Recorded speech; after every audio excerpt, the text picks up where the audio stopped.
Okay, we're going to do peppercorn sauce that is going to be drizzled over some steak and can be, of course, poured over some mashed potato that we're going to get going as well. It could be going on chips, it could be, you know, if you're a vegetarian, you can put it on salads, whatever, vegetables. We're going to do some broccolini, but it's the main thing I want to show you is this peppercorn sauce. So I might get you to come around this side. Now we're going to start off with a few things. A little bit of butter in the pan. Okay, so I've got a pan going there with a bit of heat. Now the steak's been cooked, and the reason that's the case is because I want to use some, watch out Maggie, I want to use some of that steak juice just to help with that peppercorn sauce. Ultimately what peppercorn sauce is that kind of beef broth and cream. So there's not much more to it. There's a couple of little additions that I'm going to show you. So just really with this onion, you can use a brown or red onion, I've got a red onion, make sure that it is finely cut up, okay? So you don't want too many chunky bits in there. Now, the thing with peppercorn sauce is you can use a green peppercorn or a pink peppercorn.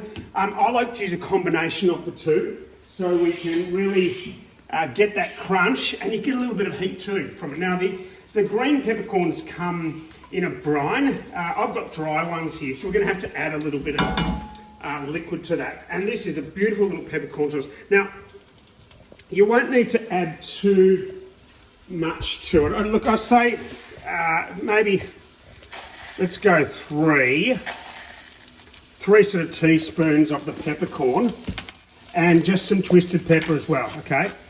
Now, you might even like to add some salt to that. It's one of those things you can kind of add on later. There's a bit of salt in the beef broth as well. Now, what I want to do is bring a couple of things. So we want to cook the beef broth off a little bit, or that sort of beef stock, and allow it just to kind of simmer. So I've got about 200 mils there, and you want this to reduce a fair bit. And again, we do the similar process with the cream, okay? So we want it to reduce. We really want to try and bring it down. Now, what I'm also going to, you can add a cognac to this. I'm just going to squeeze in a tiny little bit of, would make sense, pepper jack red wine, okay? Just a little bit of Shiraz here, not too much. You don't want to overdo it.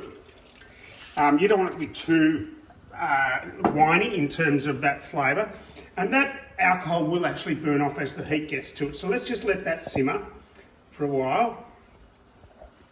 You can see that really what you want to get that on a bit of a higher heat and just really mix that through. You've got your peppercorns there.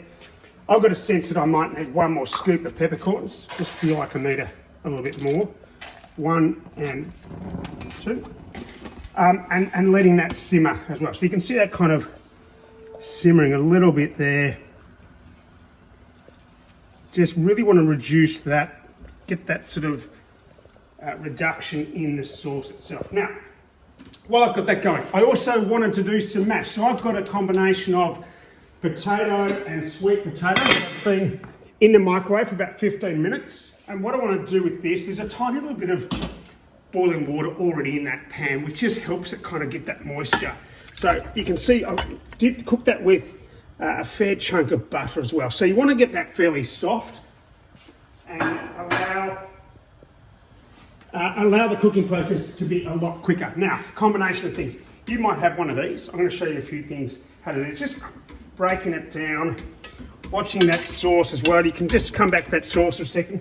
You can really see that sort of starting to bubble away. You can smell the alcohol kind of getting out of that red wine, and really starting to form the basis of that sauce. So back here, now combination of things in here. I've got a fair bit of butter in there, but I reckon if you want to have a creamy one, you might put in a little bit more. And I'm going to use the rest of that butter for, you just come here, the rest of that butter for this broccolini. Just take the ends off that broccolini. A little bit of butter in there. Again, this is just a microwave thing.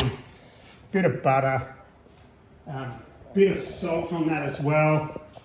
And that's a sort of a 4 minutes in the microwave, depending on the strength of your microwave. So you've kind of got a number of processes going on, including the lid coming off, a number of processes going on here. So just making sure that Sauce is going okay. Come back to that. Yeah, nice. It is starting to reduce a bit. We'll let that go a little bit longer. It's about 2 or 3 minutes. And here, so this is heating up as well. You don't need a high heat for this, but allow it to soak up that butter. Now, 2 options here. You can either put a milk in that. I prefer to use a cream. I really want to cream it up. And the rest of the cream, we're going to put in here, which gives it that really sort of light brown pepper sauce that you see at your favourite country pub, drizzled over a beautifully done steak. Now, I also want to put in to the mashed potato and sweet potato some parmesan, okay? Some freshly grated parmesan, gives it that kind of nice cheesy flavour as well.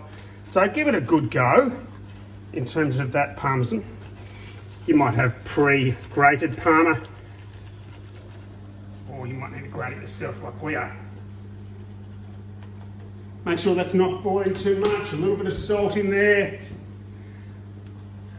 Now also, with this sauce, once this is going, a little bit of Worcestershire as well, okay? So again, you want to mix that through, and it starts to thicken up a little bit as well from the onion and the cream. So just a little bit of Worcestershire sauce there and mixing that through. So again, we've got a number of processes going. That's on probably too high.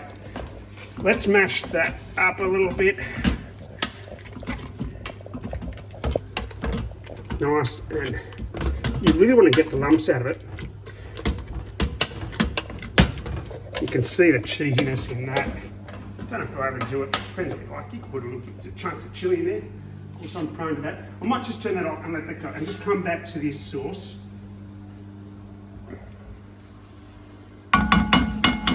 Now, I want to come get some of that